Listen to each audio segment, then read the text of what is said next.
বাংলাদেশের অস্ত্র সাপ্লাই দিয়েছে কারা? এই অস্ত্র সাপ্লাই দিয়েছে ভারত এবং ইন্ডিয়ার বিশ্ব দোষীরা।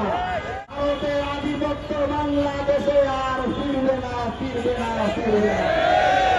আমাদের প্রিয় ভাই শরীফ ওসমান হাদিকে খুন করেছে ভারত।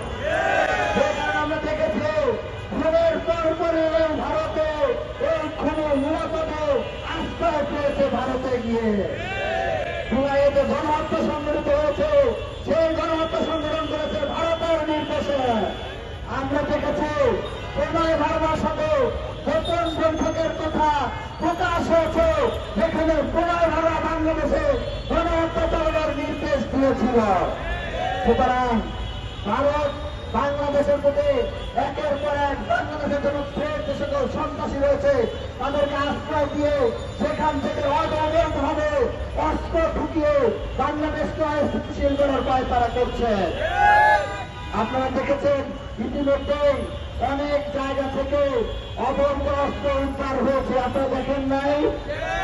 নির্বাচনকে কেন্দ্র করে বাংলাদেশের অস্ত্র সাপ্লাই দিয়েছে কারা?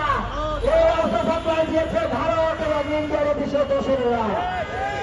আপনারা দেখেছেন বিগত 4টি নির্বাচন ষড়যন্ত্রমূলকভাবে ডিজিটাল কারচুপি করে 4টি নির্বাচন রিগ করা হয়েছে, ইলেকশন ইঞ্জিনিয়ারিং করা হয়েছে। আমরা দেখতে পাচ্ছি আবারও কেউ কেউ সেই ভারতকে ব্যবহার করে বাংলাদেশে আরেকটি ইলেকশন ইঞ্জিনিয়ারিং করার দুঃস্বপ্ন দেখছে। এই দুঃস্বপ্ন আপনাদের দুঃস্বপ্নে পরিণত হবে।